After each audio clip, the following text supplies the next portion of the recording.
Welcome back, everybody. We had to fight some walkers, but we're back. You seen any good live streams lately? I was watching Ottster. Hi! So sorry about that. Obviously, some technical difficulties. As you might have known from our last stream, we are in a brand new studio in our own office, which is great, but with it comes new technology, and these things happen. So thanks for sticking with us if you have. We're not going to slow things down. We're going to actually keep the show running at a rapid pace where we would be right now, with a segment to all about The Walking Dead with our good friend Matt Cote. So we're going to bring him out right now, a little transition card, and then he'll be right out.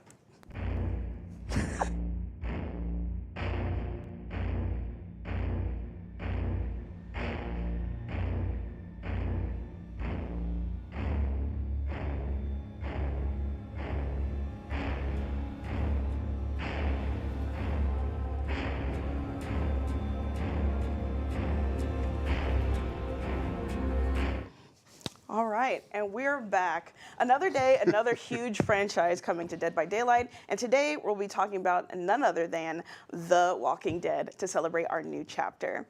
So to help me out, we've brought out the amazing Matthew Cote. Hi.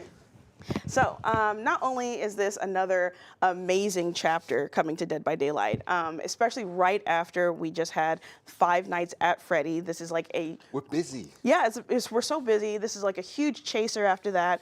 We got our amazing solo killer with Springtrap, and now we've got our survivor-only chapter with Rick and Michonne. And with Daryl Dixon, we can't forget the survivalist expert. Yeah. That's true. It's amazing. So yeah, I mean, The Walking Dead has been such an important part of the horror world for a long time now. I mean, they've been escaping zombies for a while. So it's great to finally have them come to Dead by Daylight. And obviously, you know, we already have a couple of zombies already in the game, so they should feel right at home. Right at home. Yes, exactly. And this is the first time we're really digging into the chapter since you were able to tease it at the anniversary stream at PAX. Yeah, that was a fun one. So once in a while, we do manage to give ourselves the opportunity to do something a little silly, and that was super fun. So for those of you who watched the show, I know a lot of people were making videos and trying to figure out every single hint that we sprinkled throughout that broadcast. So I'll give you the rundown. So obviously the first one was the roadmap. We had a roadmap up there, and you can see that some of the letters were sort of scratched out, and they spelled out the ones who live. Obviously both a line from The Walking Dead and the title of a recent spin-off starring none other than Rick and Michonne. Now, I also used a pocket watch during the show to check the time at some point, which is, of course, like Herschel. Now, you might have needed to be in the front row for this one. It was kind of hard to see, but our very own Eric Pope was wearing a hat, as he usually does, and this one had pins on it, one with a Colt and the other one with a Python, obviously hinting at Rick's iconic gun. Rose was wearing a purple shirt, which was the exact same purple as Michonne's purple tank top. Dave, actually, during one of his segments, brought in a bottle of water, and on it was the wings design that you have right here, those very iconic wings Daryl wears on the back of his vest. And right at the end, I said, there's got to be something that comes after, which is something that Rick famously says in the show a few times. And it was... Yeah, we like to do that. That was super fun. It was really fun to see everyone online like trying to hypothesize and come up with what's going on. But how many did you get? Yeah, answer on Twitter. Send it in. I want to see it. But with that all said, like, what was the experience like with bringing those characters into the fog? Well, it was great. The people at AMC helping us to do this were amazing. I mean, obviously, they've done a few different integrations already with The Walking Dead, so they knew how to do this well. They were providing us with all the assets that we needed and everything that we could have possibly wanted. They were also super open to us being creative about it, which is the best possible setup for a great partnership. Absolutely. And they also put us in touch with some of the actors so we can record some VOs for our characters. Okay, so we've got some original VO coming in with these characters then. We do. Andrew Lincoln, who plays Rick, managed to record some lines for us, which was really appreciated. We also have Daryl Dixon coming as a legendary outfit for Rick. He's going to be voiced by Norman Reedus, obviously. And as part of our new release, we'll be doing a Maggie Green legendary outfit for Michonne, I believe. And Lauren Cohen is going to record some lines for that. And I'm going to say, like, we always try to add the original voices as much as we can because people like the authentic feel. And I think that we try to, create something that is as genuine as possible to the original experience that we're honoring by bringing these people into the fog. Sometimes it's not possible for many different reasons. So even though we're not getting the original actress from Michonne, we are still gonna have some really good voice lines in the game. So the character is gonna be voiced, just not by the original actress. Yeah, I love Michonne regardless of how we got her. So let's go ahead and talk about Rick and Michonne. I love that we're getting this amazing duo in Dead by Daylight. They are pretty cool. I mean, they are the ultimate survivors, right? And they're perfect to work with. To work together because they even though they have maybe a complex relationship in the show, there is some really cool dynamic between them, which led us to a great opportunity to have some teamwork perks in there. So yeah, I know you've been playing these characters quite a bit, so would you like to talk to us a little bit about the perks? Absolutely. Because as usual, the team did a great job with integrating these characters into the fog and really showcasing their personalities. Yep. With Rick's perks, it's really focused on him being a selfless leader, not selfish. He doesn't do that. That's not our Rick. And then on Michonne, it's really about that warrior spirit that she's got. So first off, let's go ahead and dive into Rick's perks. And we've got some really nice little videos too. So we're going to start with Apocalyptic Ingenuity. It fits right in with him being a resourceful scavenger in a world of walkers. And this perk allows you to rummage through chests to gain a unique ability that then lets you rebuild broken pallets into fragile pallets and is perfect for another shot at stunning the killer. His second perk, Come and Get Me, is pretty badass and really focuses on Rick being a selfless leader. And after you unhook a survivor, you gain a unique ability that, when triggered, makes any injured or dying teammate go completely silent and their pools of blood disappear. At the same time, Rick lets out a massive scream to reveal his aura so that the killer, he can draw their attention. That's awesome. Now, I hear that you've been quite instrumental in creating some of Michonne's perk. Is that correct? I love that you change this every time we talk about this. But yes, we're always talking as a team. And the roots of one of Michonne's perks actually came from a conversation I had with Thomas, one of our amazing senior game designers. So I had the privilege of putting my little dorkness into the game, and I'm very happy and very proud to see it come to light. And I asked you all to guess on socials which perk I worked on, and you all got it wrong. It was Conviction. Ta-da! It's a perk for Michonne, and it's all about pushing herself to the limit. So with this perk, healing another survivor grants you an ability to instantly recover when you're in the down state. And the catch is, after a short period of about 30 seconds, you'll become broken and revert to the dying state again. But the idea is that it creates this perfect window to pick yourself up and go for a last Hail Mary, whether that's trying to get the last minute unhook or trying to get a quick stun or get out of the exit gate. Michonne's second perk is called Last Stand. It's a very cool perk that activates after you've remained within the killer's terror radius for a specific amount of time. And after a while, you gain the ability to do a fast vault directly into the killer to stun them and even knock a survivor out of their hands. So it's a one-shot perk, so once you successfully use it, it's disabled for the rest of the trial. Good. Now, we talked about the fact that it was a great opportunity for us to bring in some teamwork perks. tell us about those, please. That's right. So let's go ahead and start with Rick's perk. It's called Teamwork's Toughen Up, while Michonne's is called Teamwork Throwdown. So each one is very useful on its own, but using them together gives them just that ooh la la. So for Rick, it's if you're injured and near another survivor who blinds or stuns the killer, your grunts of pain, scratch marks, and pools of blood are all reduced. While with Michonne, when you pallet stun or blind the killer, injured survivors near you gain endurance, and the killer's aura will become visible to them for a short time. So you can see how these will work really well together. Yeah, I can't wait to see that in action. It's going to be good.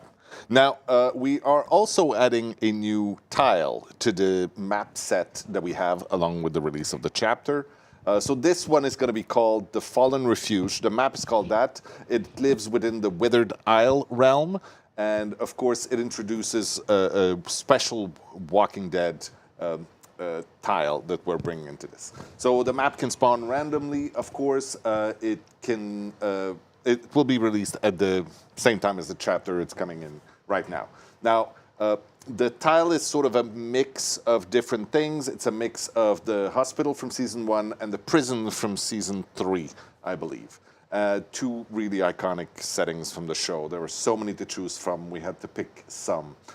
They will, of course, be covered in the entity's corruption. And we have put, I believe, a bunch of little jump scares that hopefully you'll have fun discovering. I cannot wait to be jump scared. It's one of my favorite things to do in DBD is scream. So thank you so much, Matt, for walking us through all of that. That was a lot of fun, even just to see the clips. I hope you guys enjoyed the clips of all of those perks in action. They looked good. They looked so good. But that's all the time we've got. So thank you so much, Matt. Do I have to go now? You do have to go. It's time to bring out Hollis onto the couch. And we're going to be talking about the collections. And just as a note, we do have Twitch drops active for this stream, so make sure that you've gone ahead and signed up for that. You can check in the chat or the QR code. Usually there's a QR code on screen. But go ahead and make sure that you've linked your behavior account so that you can get set up for that. And we'll see you guys in a minute. Bye.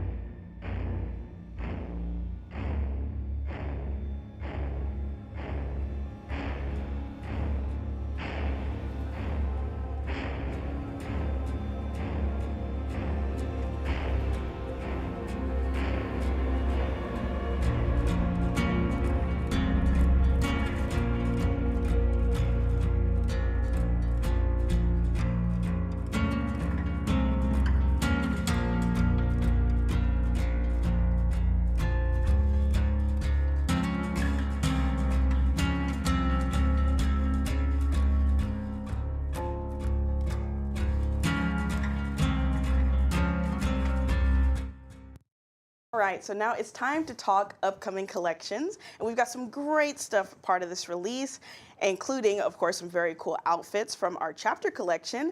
As Matt just mentioned, back on the couch with me, though, to talk all about it is Hollis. Hello, great to be back. So Hollis is our senior live operations specialist, and we're going to be just going right into the Walking Dead collection. So what can you tell me about this collection?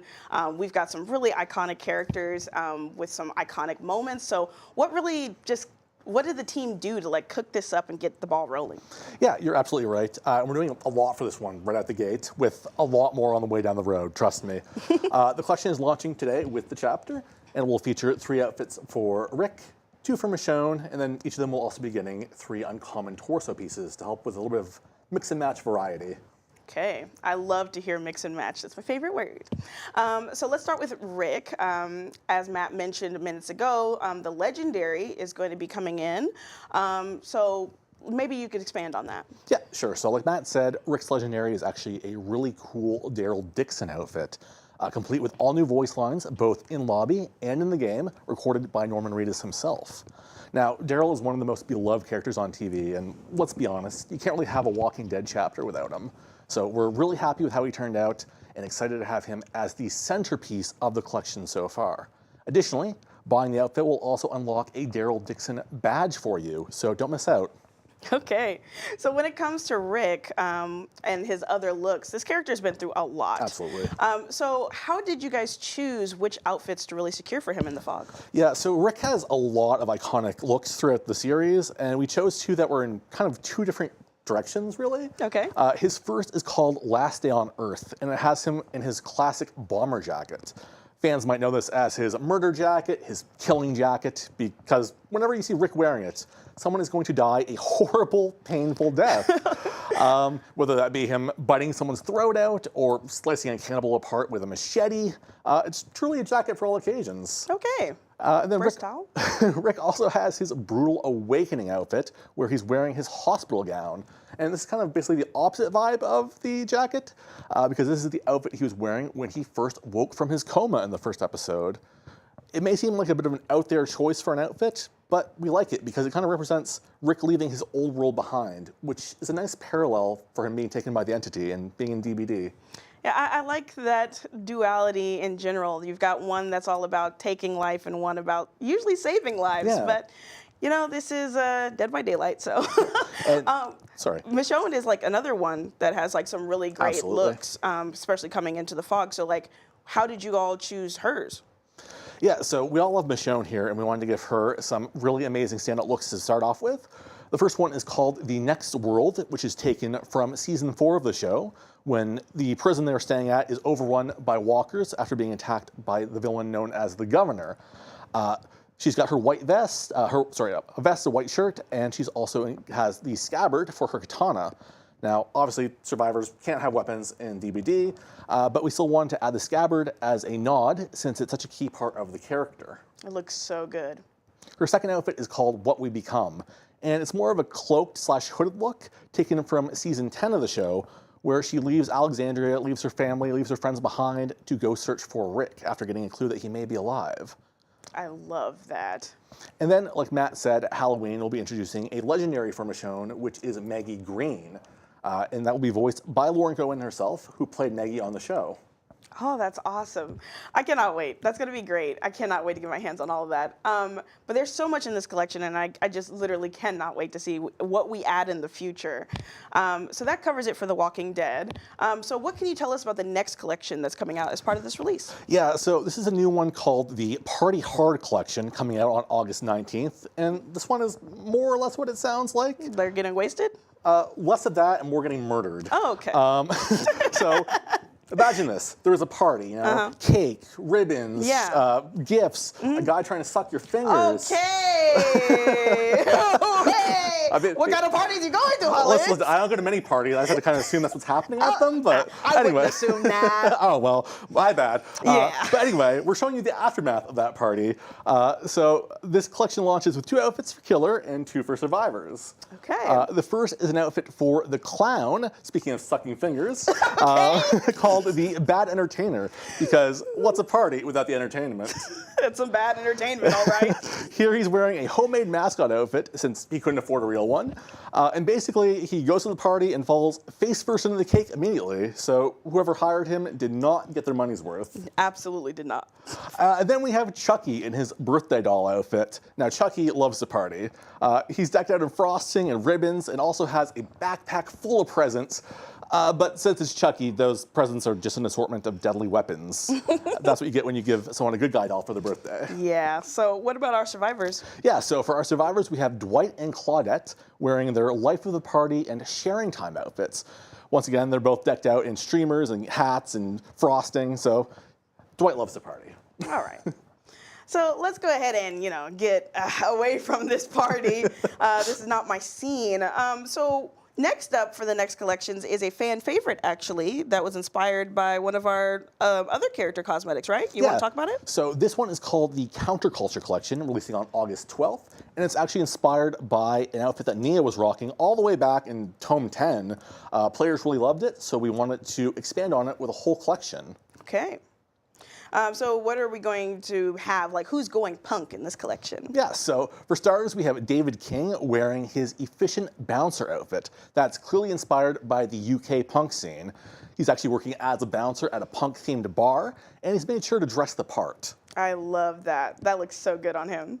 We also have Zarina in her blending in outfit. She's actually undercover at a punk concert trying to get a scoop after getting a tip that the band may be up to some nefarious things backstage. Zarina mentioned, purr.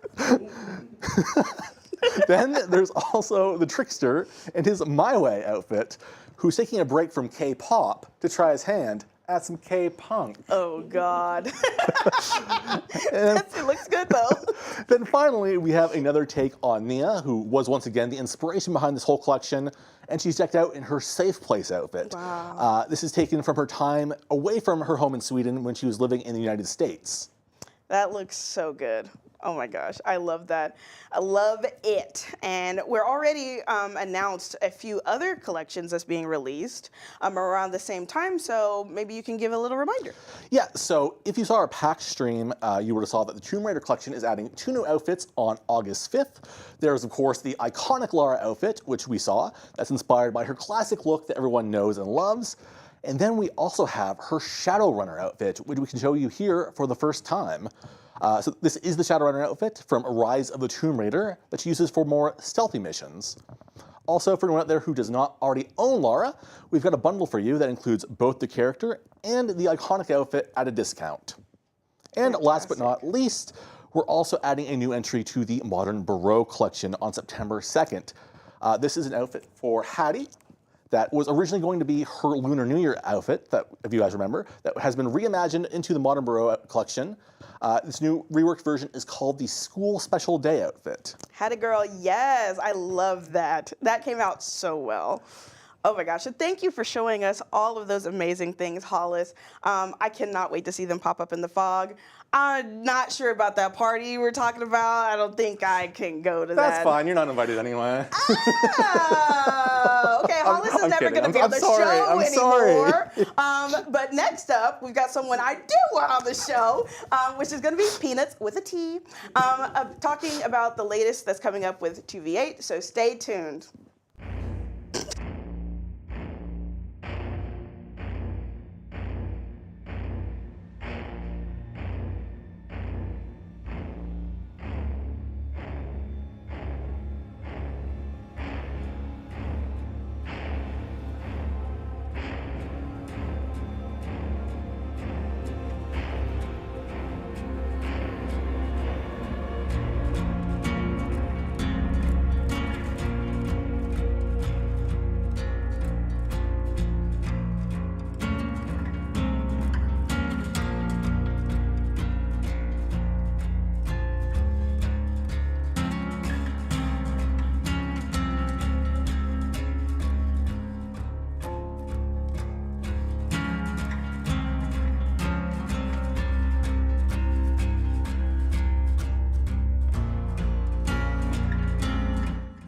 Hey, and we are back. I'm back. Dork's taking a break. Hollis is going to jail.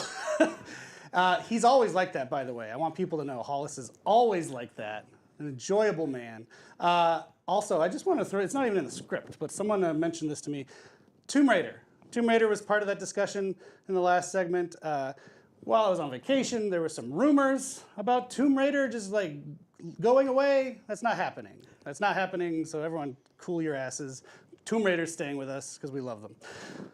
Moving on to the segment we're here to talk about, 2v8 with my dear friend Peanuts with a T. Peanuts, fun fact, used to be on my team, on the community team. One of us. And took that community knowledge and has now moved over to game design, which is the dream. So now we can design the game with that community-informed decision-making. Welcome, Peanuts. How are you? I'm great, thank you. Very cool to have you on that side. What? What did I miss in that last segment? Hollis Unhinged is what you missed. But yeah, 2v8. We actually have a really cool iteration on 2v8 to talk about on this show. Usually we're adding a couple new killers per iteration, but we're doing something different this time, right? That's right. So normally we add 2 new killers with each iteration of 2v8s. This time around we decided to forego that and instead focus our efforts elsewhere. So we have a mix of gameplay-focused updates as well as a brand new quality of life feature, and we think that'll really improve the experience. Yeah, so let's start with that. We talked about it a little tiny bit at PAX. We are calling it the Play As You Wait feature, yeah? So the hope is to make the wait a little less daunting for our killer players. Why don't you tell us some more? Yeah, exactly. So we love seeing so many people team up as killers in 2v8s, but with so many people trying to play killer, there's just not enough survivors going around to fill their lobbies. So to help kind of give you a way to pass the time while you wait, we've worked on a new feature called Play While You Wait. It's super simple. All you need to do is you queue up as a killer in 2v8, and you'll get the option to play as you wait. If you say yes, then we'll put you into a 2v8 survivor lobby, and you can play that match out, all while retaining your place in queue as a killer. It's also worth noting that if there's a blood point bonus on survivor at the time, because typically when there's more people playing one role than the other, we offer you little blood points to jump over and help balance out the queues. Then you'll also earn those blood points for that Play While You Wait match. That's fantastic. So the killers still get to dip into that as well while Exactly. they're waiting. So that sounds fantastic. I'm really excited to see how this plays out with our killer players when this rolls out. So one of the things about 2v8 that's unique, obviously killers can actually play with a friend for the first time since this mode started. What if you're playing with a friend? How does this feature work? It works exactly the same. So the party leader will decide if you play while you wait or not. If they say yes, then you'll both be put into the same survivor lobby, and you get to play the match together all the way through. And then when the match is done, you get brought back to the same killer lobby as when you started without missing a beat. Love it. And just to say, the plans for this Play While You Wait, Play As You Wait feature are for it to be permanent in the mode. Obviously, we want to see how it works. It's our first time, but the plan is for it to be a permanent addition. So let's see how that goes. Now, gameplay, you mentioned, we're not adding a couple new killers, but we are making some changes. So why don't we get into that? Yeah, exactly. So we're making some changes to a couple different classes for both roles. So on the survivor side, we have the escapist class. That's the one with sprint burst if you're having trouble keeping track. This one, simply, we're just reverting this to an earlier version, one that players liked a little bit more. It should cut down on some of the accidental activations and accidental exhaustions. The next one is the guide class. So we're adding some new abilities to the guide. Now they'll be able to trap generators with effects very similar to the perks Blast Mine and Wiretap. So you can have the generators work for you and spy on the killers. And if the killers decide to kick them, then you can also leave them a little surprise. Oh, we love surprises. The last one we have is the Shadow class. So we got some feedback last time around that it was a little too strong and it made the killer undetectable for a little bit too much of the match. So we've made some changes to the way the undetectable effect is applied. So now it'll be up for 60 seconds and then go on cooldown for 60 seconds. So it should help mitigate how much it's active. Awesome. That sounds like a bunch of great changes. Thanks to your feedback out there. We have a killer update coming. It's maybe a killer that people talk about a lot each time we do 2v8, so why don't you get into it? Yeah, that's right. So we do have some changes for the Legion as well. First up, we reduced the, excuse me, what did we do? Let me look at the scripts. We reduced the uptime of Feral Frenzy slightly. So it should be a little bit more difficult to cross the map and get a hit. Second thing we did was we reduced the amount of killer instinct effects that can appear on your screen. So you used to be able to see up to 7 at once, and that could be a little bit too much information, a lot of things blinking on your screen, a lot of heartbeats going on. So we've reduced that to 4. Okay. The third thing we did was we reduced the number of hits that it takes to down a survivor with your power. That's a double-edged sword, so on the one hand, it's going to be easier to get it down with your power, but on the other hand, it's going to be harder to run around the map, injuring absolutely everybody. Okay. And then the last thing we did was we removed the bonus tear radius size from the Legion's innate skill. So that's, again, going to make them the same as the normal Legion on live servers. And it's also going to make it so their killer instinct reading range with their power is a little bit smaller. Awesome. That's a great package of changes for the Legion. So I think that players will be psyched. They're wondering, if you're wondering when you get your hands on the next iteration of 2v8, it is coming August 19th. It's going to run until September 2nd. It's just around the corner, so stay tuned. Is there anything else we mentioned that should be mentioned now in the mode? Yeah, we have one more surprise. It's really more like 3 surprises. So we're adding 3 new maps to 2v8s. Those are all 3 of my favorite square maps. That's Greenville Square, we have Shattered Square, and then there's Treatment Theater, which is not even remotely a square, but use your imagination and work with me. Theaters are generally square-shaped. Usually. Ish. Well, let's give it to him. Chat, we're going to give it to him. Thank you so much, Peanuts. It's really fun having you here. I miss you on our team. You're always welcome back, but you're doing a good job designing things. So thank you so much. And we're going to keep the show rolling. And up next, we are going to talk about something entirely different. A game called It Has My Face, as well as our new Rift for DBD that's coming that is dope as heck. So we're going to be right back with a new face for the couch, so stay tuned.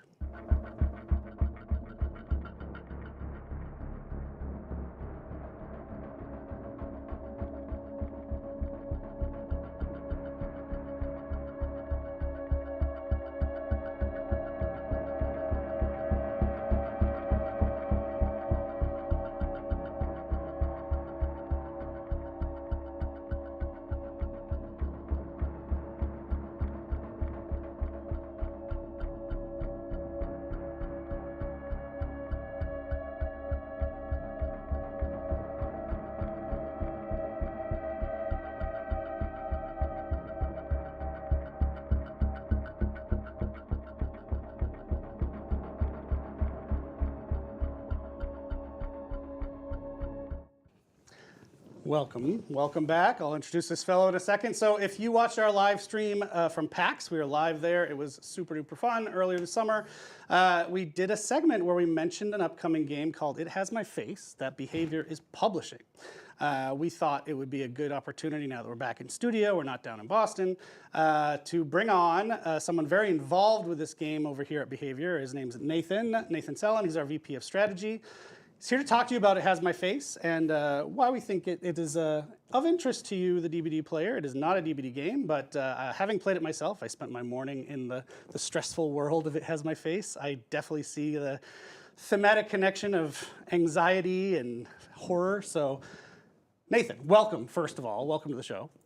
I was going to do a mute joke, but thank you very much. So why don't you start out by telling us the story of this game, It Has My Face, how it fits in with everything we're doing here at Behavior these days.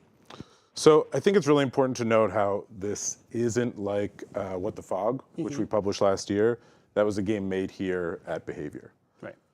It Has My Face is something we're purely publishing. The game was made entirely by Nightbite Games, who are a team of just two young brothers in Turkey. They're super prolific. They've made a ton of games. And when they showed us It Has My Face, which they built in a game jam originally, gained a lot of popularity on itch, we knew it kind of had something special. So how does this fit into Behavior's publishing strategy? Yeah.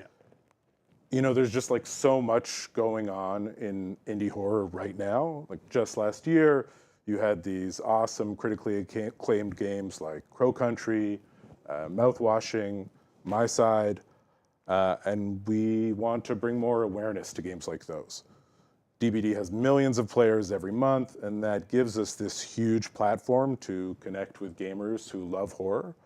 And we think we have a bit of a responsibility to use that platform to shine a spotlight on gifted small studios whose games deserve more attention. Heck yeah. So, like I mentioned, a bunch of us around the office have been playing the game. It is super fun, super stressful. So far, if anyone hasn't tried it, the demo is available right now on Steam. But why don't you describe what the gameplay loop's like? Sure. So the core loop in It Has My Face is deceptively simple.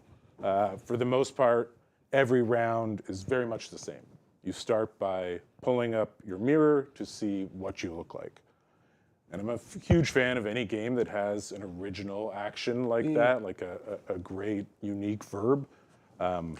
Like pressing F to pay respects. Press F to pay respects. Yeah, that's like an instanced reaction. Like that with a mirror. I wish you could do that all the time. And I'm sure in chat there's a fair bit of that going on. I'm thinking of something like in the new Donkey Kong where you hold L to play music at any point. Sure. DK has a great whistle. The Friends of Ringo Ishikawa, an indie game that I love by Yeo. There's a hold button to smoke cigarette, which you can do at any time. It Has My Face is the same thing. You can hold up a mirror to see yourself. And every round starts that same way. You pull up your mirror, you look at yourself, and then throughout this big crowd that's kind of in this dystopian city, you try and find your clone, and then you kill them. Naturally. But they are trying to do the exact same thing. So that's the core loop. That kind of plays out over and over, but like any good indie game, that loop gets more and more twisted as you progress, adds new complications, and it gets quite deep as the game advances. I also really enjoyed the mechanic that if you do screw up and you get killed by your clone, you're not starting back from zero. There's interesting catch-up mechanics, which I really like too. So Yes, roguelite, not roguelike. there you go. So what are the differences between the demo that's available right now on Steam and early access, which is coming soon? So yes, please try the free demo. It is available right now. But the end of that demo, play it through to the end, because just at the end you get this preview of some of the really scarier, the true horror elements within the game. And all of the narrative, the horror narrative within the game, that's all going to be within the EA version, which is coming out this fall. You basically have a full single-player campaign. And the other thing the EA version will have is multiplayer. Ooh. And playing this game 1v1 with a friend is really fun because you're both the same one. Oh, that sounds super fun. So that layer of deception adds like a really fun twist on PvP. Got it. So it's a DVD live stream. Are there any links that we're going to have to DVD? Anything rewards, anything like that? Yeah, so we want to incentivize DVD players to try out It Has My Face, so we'll absolutely have some unique cosmetic rewards for anyone who purchases the game. We've got a really original badge, some super cool banners, and we're not going to reveal those just yet. We kind of like to do that alongside the DVD community. So, Otz, I know you're watching right now. We'd love to have you involved. But what we are going to show off today is a new trailer. Yeah. This one is a little more action-oriented, leans into the FPS side of the game, and we're excited to share it. Cool. Well, thank you, Nathan, for joining us on the show. Maybe we'll have you back with more exciting, interesting things in the future. Looking forward to early access in the fall for It Has My Face. We are going to watch the trailer right now, and then I'll shut up.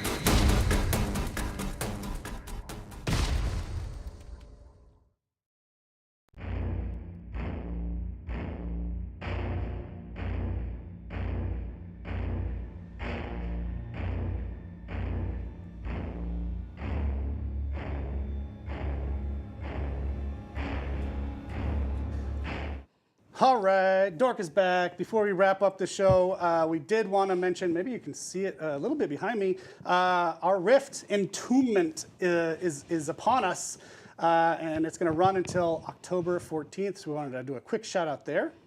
Yes, the earnable outfits from this Rift have a really cool style that blends bone and cloth together for some really unique looks. And the two main characters for this Rift are getting both Ascended outfits, with the Knight in his Funeral March outfit and Elodie in her Catacombs Wandering outfit. There's, of course, also a bunch of other unlockables like charms, banners, outfits for killers and survivors, including the Hag, Michaela Reed, Felix Richter, and Talita Lira. Because, of course, we have to have Toledo in there. Of course. And beyond the very cool bone-themed cosmetics, the Rift also lets you earn 2 outfits designed by our latest community contest winners. Shout out to them. There's the Death by Roses outfit for Sable Ward, designed by Ferry Kun, and Unsolved outfit for the Unknown, looking like Robert Stack and Unsolved Mysteries, designed by shyboy.art. We, in fact, have actually just wrapped up entries for our latest round of the community contest. pretty bonkers this year, yeah? Yes. So last year we had over 3,000. This year we had over 5,000, which I'm going through and sifting. That's your life now. You're changing your desk, just watching one slideshows by of cool one, art. going through it. But it's truly a treat. I absolutely love seeing all of your passion and creativity and how it's played out. So thank you so much for submitting your submissions. Not to everyone who sent selfies. Stop doing that. Could be worse. Yeah, could be worse. So we do have, actually, speaking of Entombment, we apparently have enough time. We wanted to show a really cool trailer that the team has put together for it. So I think we're going to roll it right now. Trailer. Let's hit it. Yeah.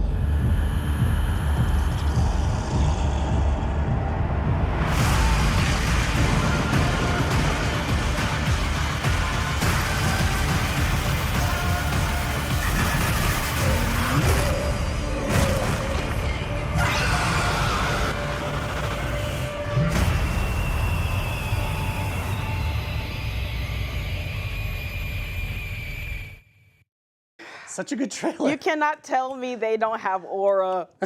They are farming. And now that you see what we were talking about with bone and cloth, there's a lot Yes. of bone and cloth. Oh, so good. But yeah, just love the style of that trailer. So as we just have a couple minutes left, we're going to try to answer a couple questions before we get cut off and we got to go play the game. So first one. I'll ask it, you answer if you don't mind. Yep. With the recent AMA, that was on Reddit, if you missed it, it was just last week.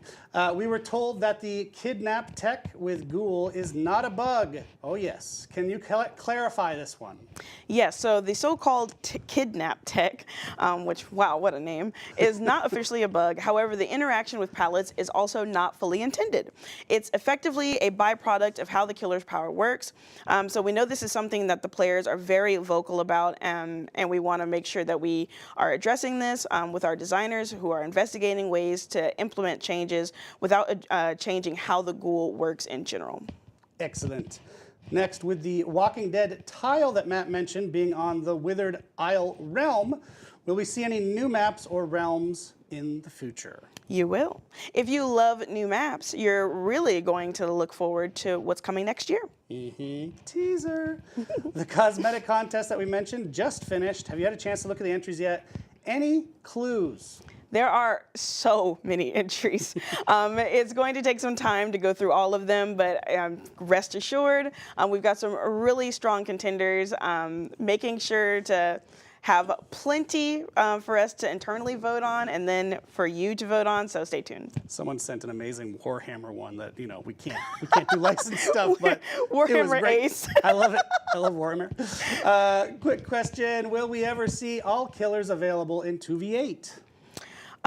Yeah, so we'd love to be able to have all of our killers in the mode. However, it does take some time. So as you've already seen, there's difference balancing that we've got to do from 1v4 live game to 2v8. So our team of designers is working really hard on making sure we balance it so we can get everyone added in. Yeah, I think it's good we put the brakes on it right now to do this iteration we're doing at the moment, but we're not done. So we've seen 2v8 a few times and Chaos Shuffle plus Lights Out. Will there be any other modes brought to the game? So right now, there's nothing more that we can share about other things that we've been testing, but there have been tests, I can assure you. But we'd love to hear your ideas on what modes you'd like to see. So head on over to our forums and let us know and share with our team so that we can hear from you. My Starbucks barista this morning asked for a one-on-one mode. So shout us your feedback. Like him, he's great. Shout out to him. Good coffee this morning. If you're queuing in 2v8 as a killer and you use the play while you wait mode that was mentioned earlier with Peanuts. Oh, bye. What just happened? Oh gosh. I still get to talk We're apparently. never beating the allegations. What happens if you're playing 2v8 with the play while you wait feature, so your killer's playing as survivors, but your match pops up while you're playing as survivor? All right, and I already saw this popping up on Twitter. I'm looking at you, Lily. So do not worry. Your place will be saved for you. You won't miss out, and you'll have a longer queue time as a result. Yeah, You won't miss out and have a longer you queue won't have time a as a longer queue result. time as a So result. don't worry about Important that. word. All right, we do have to wrap it up. As you saw, they're trying to shuffle us off as we speak. So that's the show. A bit chaotic this week, but Yeah. packed with exciting content. Thank you, as always, for joining us. We will see you again soon, and maybe you want to wrap us up there. Yeah, so we'll see you again for our next live stream in a few months, where we'll be taking a look at an extremely cool original chapter that I'm working on. And so I'd love to see you there. Until then, enjoy The Walking Dead. P100 Michonne today, please. And thanks for tuning in. We'll see you in the fog. Let's go raid Little Space Rock. Bye.